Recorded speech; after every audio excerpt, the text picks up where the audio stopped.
Ya, itu Piti Sukha Ekagata merupakan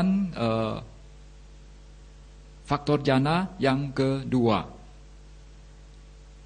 Dengan niat untuk memasuki jana kedua, lantas sang yogi, seyogianya kembali memusatkan perhatiannya pada Patibaga Nimitta dari Anapanasatinya. Kemudian pada saat itu dia seyogianya hati-hati, karena kalau pada saat itu dia melakukan perenungan atau perenungan terhadap kedua kerugian dan satu keuntungan itu terlalu lama, misalnya beberapa menit, maka nimitanya akan hilang atau konsentrasinya akan merosot. Oleh karena itu, perenungan kedua kerugian dan satu keuntungan itu perlu dilakukan secara cepat, yaitu hanya dalam beberapa detik. Jadi diulangi, pertama, dia harus memiliki niat untuk memasuki jana kedua. Kemudian dia mulai memusatkan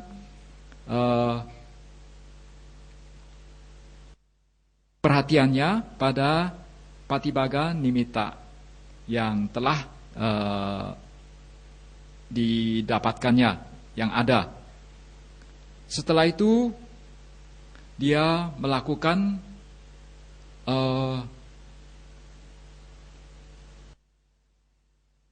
setelah dia konsentrasi pada nimitanya, maka dia akan biasanya dia akan mencapai jana pertama. Dia akan memasuki tingkatan apana jana. Dan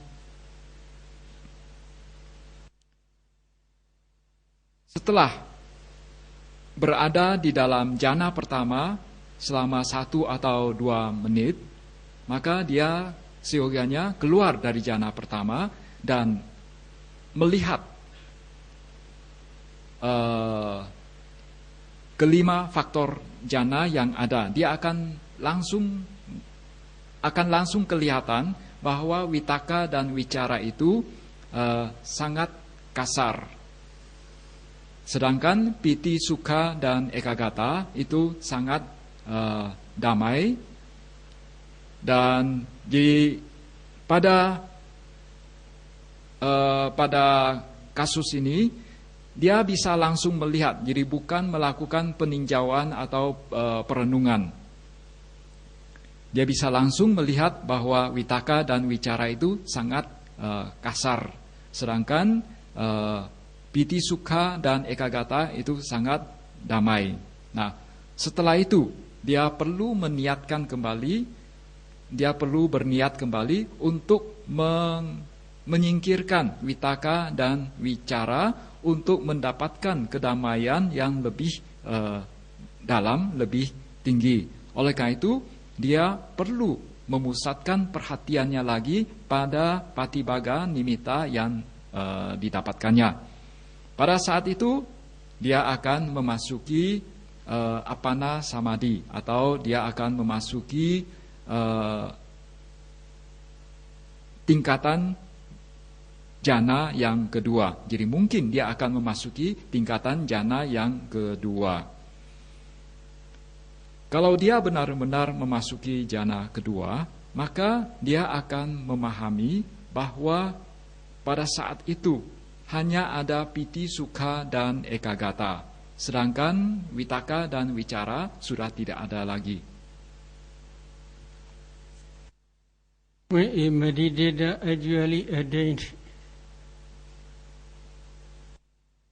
up to second jhana stage, at that time usually we ask them one question: which jhana is better between these 2 jhanas, first jhana and second jhana?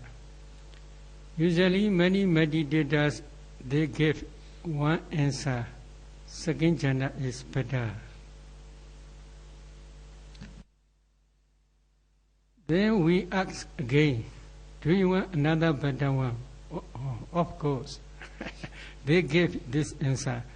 So, when they compared first jhana concentration and second jhana concentration, they themselves understand second jhana concentration is better than first jhana concentration.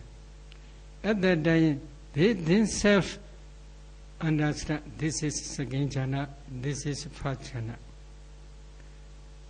So if you want to understand clearly between these two jhanas, please practice practically.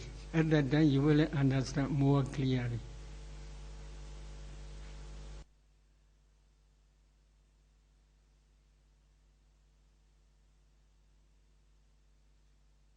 Apabila seorang yogi sudah sungguh-sungguh mencapai jhana kedua, maka biasanya kita akan mengajukan satu pertanyaan kepada yogi tersebut. Kita akan bertanya, yang mana yang lebih baik? Jhana pertama atau jhana kedua? Yang mana yang lebih bagus, jhana pertama atau jhana kedua? Biasanya jawaban yang mereka berikan adalah yang lebih baik adalah jhana kedua. Kita akan mengajukan pertanyaan lanjutan.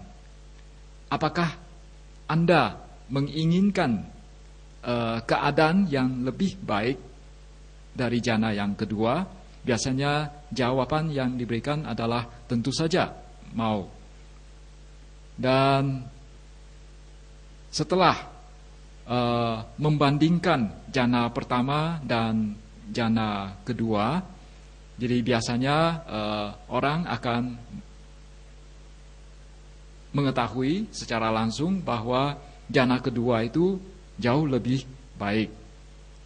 Mereka akan memahami dengan sendirinya di antara jhana pertama sama jhana kedua itu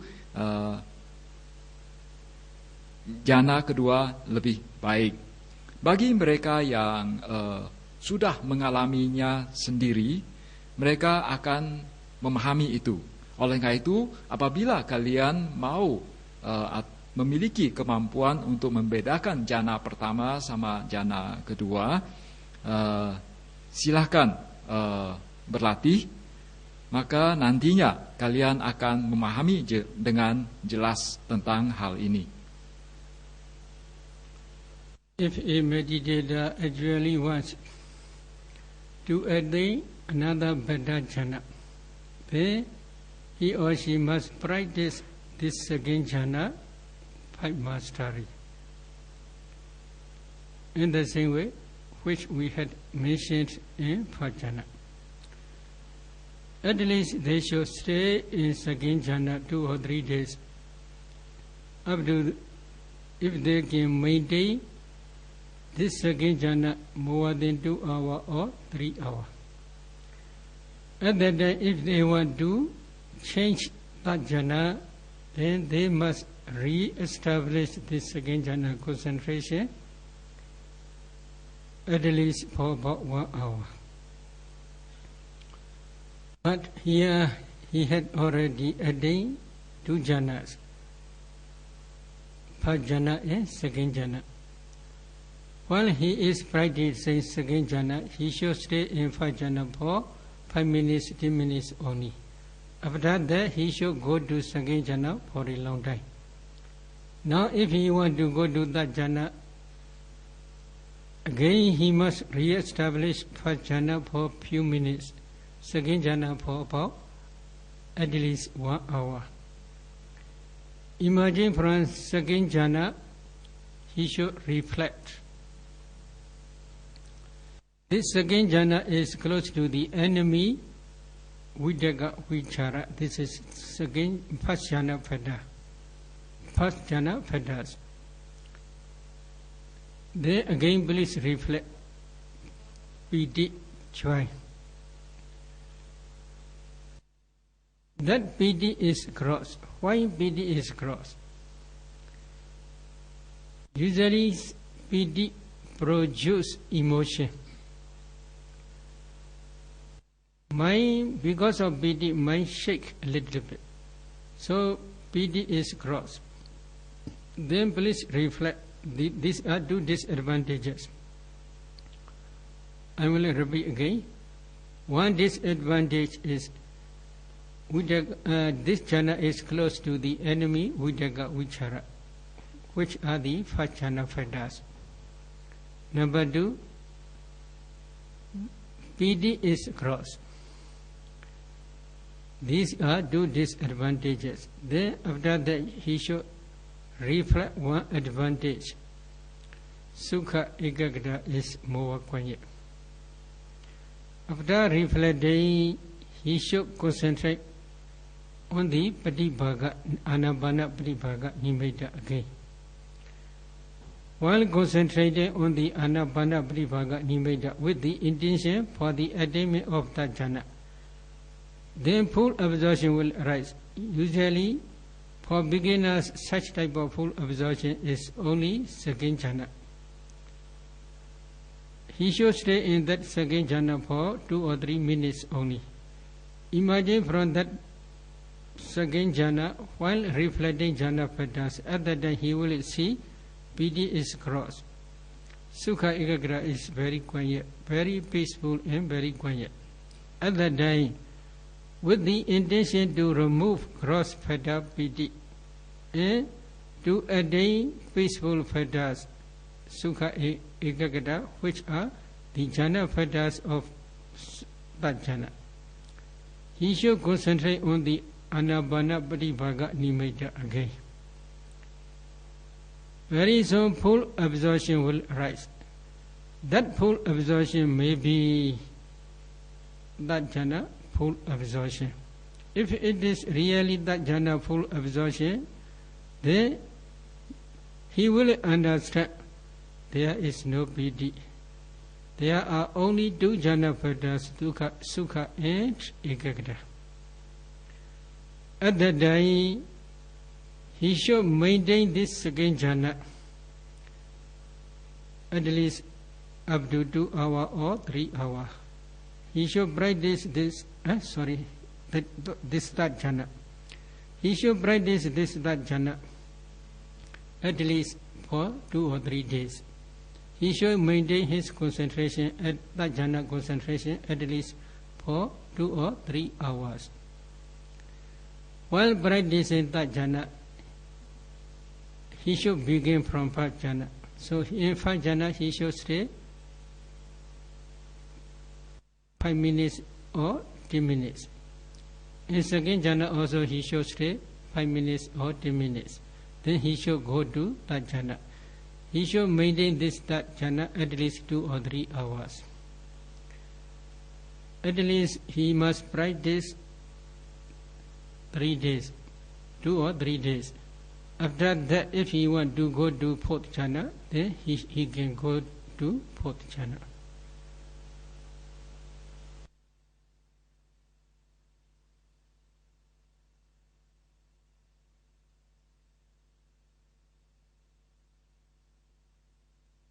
Kalau sang yogi sungguh-sungguh sudah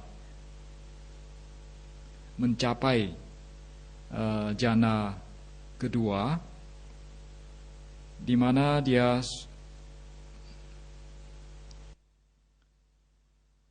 kalau sang yogi sudah sungguh-sungguh mencapai jhana kedua, di mana dia sudah merasakan bahwa jhana kedua itu jauh lebih baik, dia seyogianya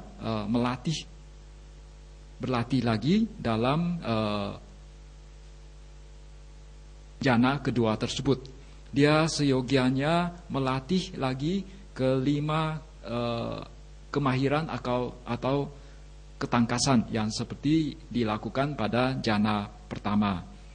Dia seyogianya mampu bertahan dalam jhana kedua tersebut selama 2 jam atau 3 jam. Dan ini dia bisa melakukannya selama 2 atau 3 hari secara berturut-turut. Pada saat dia menghendaki untuk naik lagi bisa masuk ke jana ketiga, maka dia seyogianya kembali memasuki jana kedua.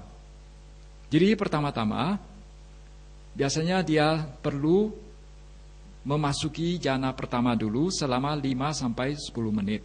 Kemudian masuk ke jana kedua dan bertahan di dalam jana kedua tersebut selama 1 jam. Setelah itu keluar dari jana kedua, dia seyogianya merenungkan 2 kerugian dan merenungkan 1 keuntungan. 2 kerugian yang direnungkan adalah yang pertama, bahwa jana kedua tersebut sangat dekat dengan musuhnya, yaitu Witaka dan Wicara. Yang kedua, kerugian yang kedua adalah bahwa piti itu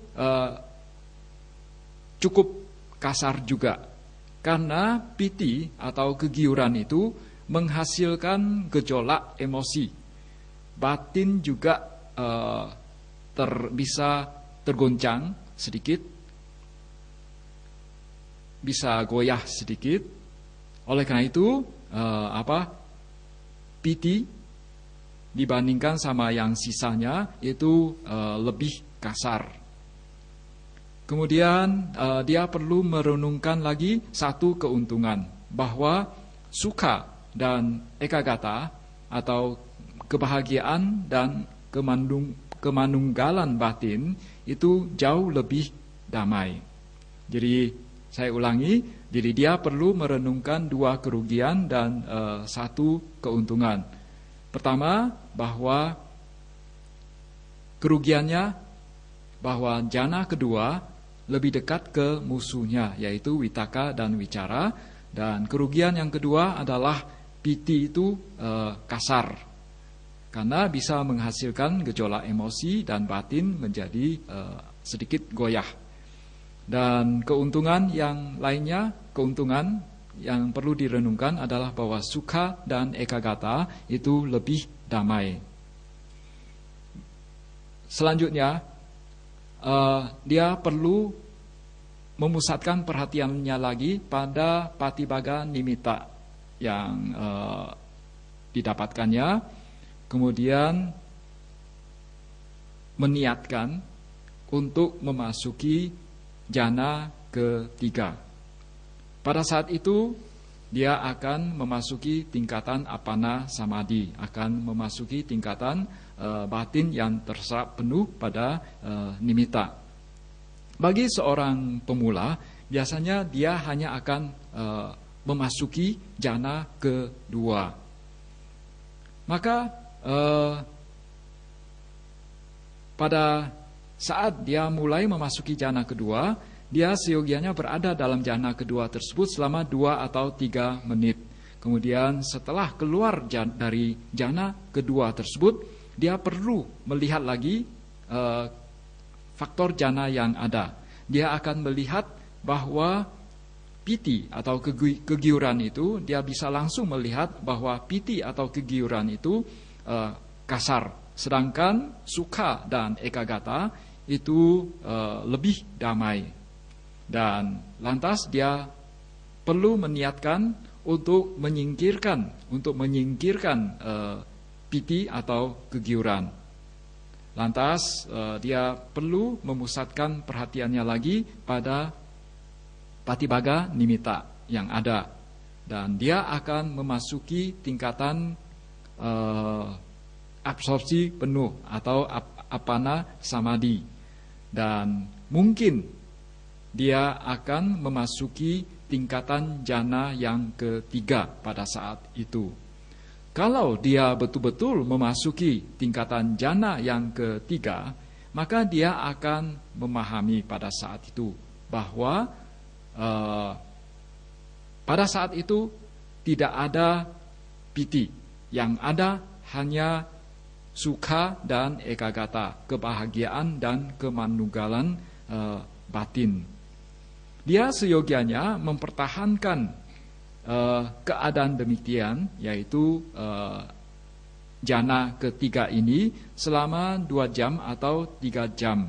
Dan seyogianya dia bisa melakukan ini selama 2 atau 3 hari secara berturut-turut.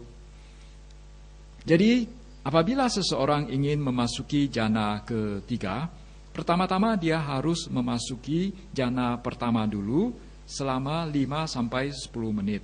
Kemudian dia masuk ke jana yang kedua, bertahan di dalam selama 5-10 menit. Kemudian naik lagi ke tingkatan jana ketiga. Dan itu dia seyogianya melakukannya selama 2 jam atau 3 jam. Dan dilakukan selama 2 atau 3 hari berturut-turut. Maka apabila dia sudah mampu melakukan ini, maka dia bisa naik lagi ke tingkatan jana keempat. In this that jhana also a meditator should practice 5 mastery at least for 2 or 3 days. After 2 or 3 days, if he want to go to 4th jhana, first he should re-establish first jhana concentration for a few minutes. Second jhana concentration for a few minutes. And that jhana concentration at least for about 1 hour. Imagine from that jhana concentration he should reflect 2 disadvantages and 1 advantage. 2 disadvantages are: number 1, that jhana is close to the enemy piti. This is the second jhana pada. Then please reflect sukha. Sukha is also gross. Actually, this sukha, that jhana sukha, is highest mundane sukha. In mundane world, this is highest sukha. Although it is highest sukha, but actually it is also gross. Why? If one object is taking one object, happiness feeling appear, that happiness feeling is one type of gross manner. Mind is a little bit shaky, enjoying this happiness. Because of this reason, because of this sukha, happiness feeling, then this jhana also can easily fall down. This is second disadvantage. Then please reflect Ubbekha Ekaggata. Ubbekha Ekaggata is neutral feeling. Ekaggata is one-pointedness. These 2 padas are 4th jhana padas. So Ubbekha neutral feeling is very quiet, equanimous feeling. This is one advantage. After reflecting these 2 disadvantages and 1 advantage, with the intention for the attainment of 4th jhana, he should concentrate on the Anapanasati nimitta again. In this case, reflecting 2 disadvantages and one advantage also must be for a few seconds only.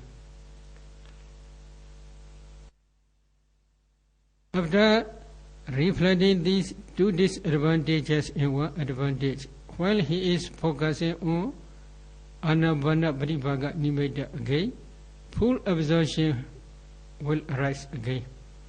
Usually this full absorption also, for beginners, that jhana full absorption only. He should stay in that jhana for a few minutes. Imagine from that jhana while reflecting jhana padas, at that time he will see sukha is very gross. Ubbekha Ekaggata, 2 jhana padas of 4th jhana are very quiet. After rehabilitating in this way, with the intention to remove gross pada sukha and to attain peaceful padas, jhana padas, which is the fourth jhana padas, he should concentrate on the Anapana Paribhaga Nimitta again. While concentrating on the Anapana Paribhaga Nimitta again, very soon full absorption will arise. That full absorption may be fourth jhana full absorption. If it is really fourth jhana full absorption, the meditator will understand there is no sukha, only two jhana padas, upekha and ekagata. At that time he will understand, I had already attained fourth jhana stage.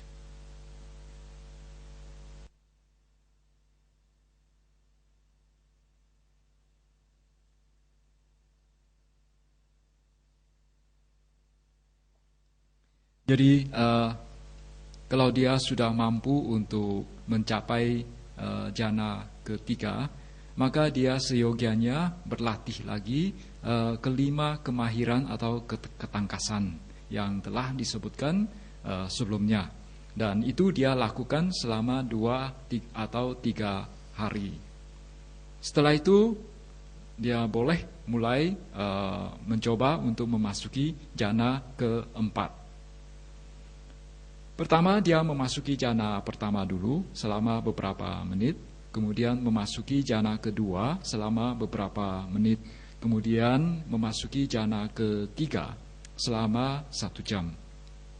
Keluar dari jhana ketiga, dia seyogianya merenungkan dua kerugian dan 1 keuntungan. Pertama, kerugian dari jhana ketiga, bahwa jhana ketiga tersebut sangat dekat dengan musuhnya, yaitu piti. Dan kerugian yang kedua adalah bahwa faktor jhana yang ketiga, yaitu sukha atau kebahagiaan, itu juga relatif lebih kasar. Karena sukha ini atau kebahagiaan ini walaupun merupakan suatu kebahagiaan tertinggi duniawi, tetapi karena dia merupakan suatu kebahagiaan terhadap suatu objek, maka dia masih merupakan suatu fenomena mental, fenomena batin yang kasar. Dan ketika seseorang berada di dalam kebahagiaan, batinnya pun itu tidak, batinnya itu masih ada goyah, masih ada kegoyahan, karena dia menikmati kebahagiaannya. Dan jhana tersebut mudah sekali merosot. Oleh karena itu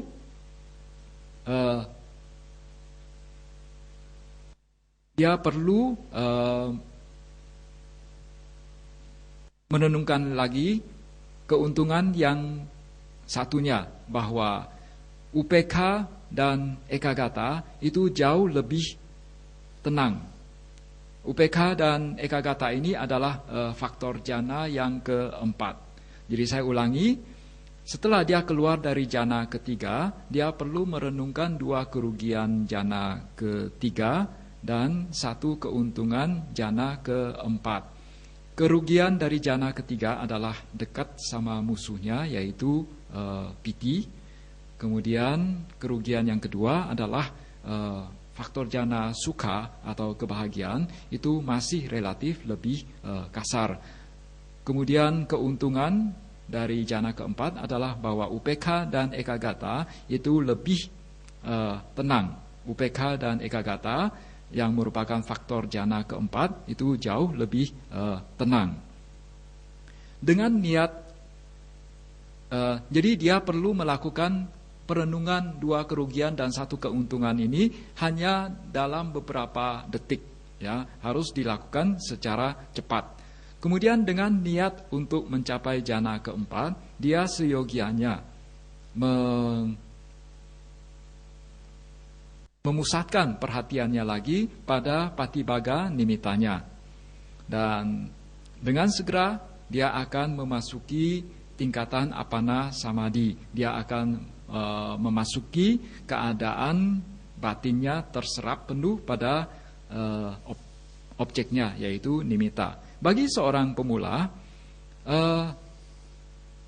dia pada saat itu mungkin akan memasuki jana ketiga, dan dia seyogianya bertahan dalam jana ketiga ini selama beberapa menit.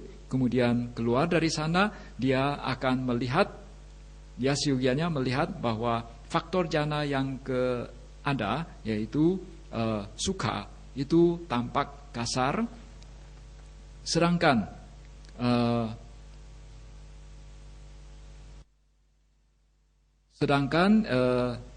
yang lainnya, ekagata, itu lebih damai. Dan dengan niat untuk menyingkirkan faktor jana sukha atau faktor kebahagiaan ini, dia lantas berusaha untuk mendapatkan faktor yang lebih damai. Dan lantas dia memusatkan lagi perhatiannya pada patibaga nimitta. Dan tak lama kemudian dia akan memasuki apana samadhi. Dia akan memasuki keadaan di mana batinnya terserap penuh pada objek, dan mungkin pada saat itu apana samadhi yang dia capai atau full absorption yang dia capai adalah tingkatan jana keempat. Kalau dia betul-betul memasuki jana keempat, dia akan memahami bahwa pada saat itu tidak ada faktor sukha. Yang ada hanyalah UPK atau perasaan netral dan eka gata. Eka gata yaitu kemanunggalan batin. Dan dia memahami bahwa pada saat itu dia betul-betul sudah mencapai jana keempat. In fourth jhana, Ubekha is equanimous feeling. Ekagata is Sama Samadhi, right concentration. Because of equanimous feeling, right concentration, Sama Samadhi of fourth jhana became very strong and powerful. Because of this reason, feeling is not clear, concentration is very deep and profound. Because of this reason, many meditators, they say fourth jhana is best jhana. However, some meditators, they like that jhana. Why, I ask to them? They say, in that jhana, happy feeling is very good. In fourth jhana, feeling is not clear, so they don't like. What is the reason? The reason is they are parami only. In previous life, when they are practicing jhanas, they emphasize the jhana a lot. They like the jhana a lot. Because of this parami, in this very life also, when they are practicing jhanas, they like that jhana very much.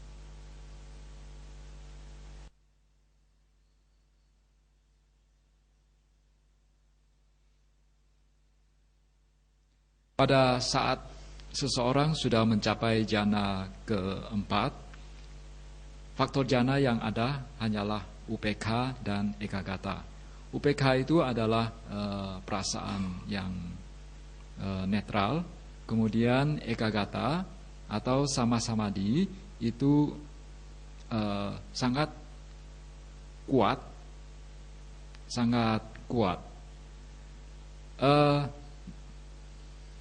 Jadi pada saat itu, pada saat tingkatan jana keempat, perasaan tidak begitu jelas dan konsentrasi sangat dalam. Oleh karena itu, sering dikatakan bahwa jana keempat adalah jana yang terbaik, jana yang tertinggi. Namun, ada sejumlah yogi, mereka lebih suka jana ketiga. Ketika ditanya, mengapa Anda lebih suka jana ketiga? Jawaban mereka adalah, karena pada jana ketiga masih ada perasaan suka, masih ada perasaan bahagia. Dan itu sangat baik. Sedangkan pada jana keempat, perasaan itu tidak jelas. Oleh karena itu, mereka lebih suka jana ketiga, karena di sana masih ada suka. Dan alasan mengapa mereka lebih suka pada jana ketiga itu karena semata-mata karena parami masing-masing.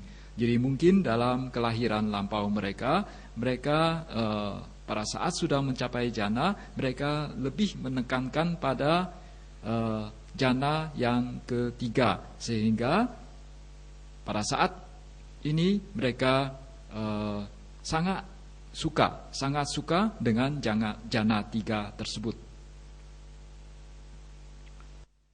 In fourth jhana, there is one special characteristic. What is that special characteristic? Breathing is completely stopped. In Gautra Nikaya, there is one sutta called Anubhava Nirodha Sutta. In Gautra Nikaya, Navaka Nibbata. In that sutta, Buddha explains different types of cessation. For example, in five jhana, five hindrances are ceased. In second jhana, Viddaka Uchara is ceased. Viddaka Uchara are ceased. In third jhana, Piti is ceased. In fourth jhana, Sukha is ceased. And the breath, asasa, pasasa also completely ceased. In this way, Buddha teach. Many scientists, they do not believe this. Why? It is impossible to maintain this fourth jhana without breathing. This is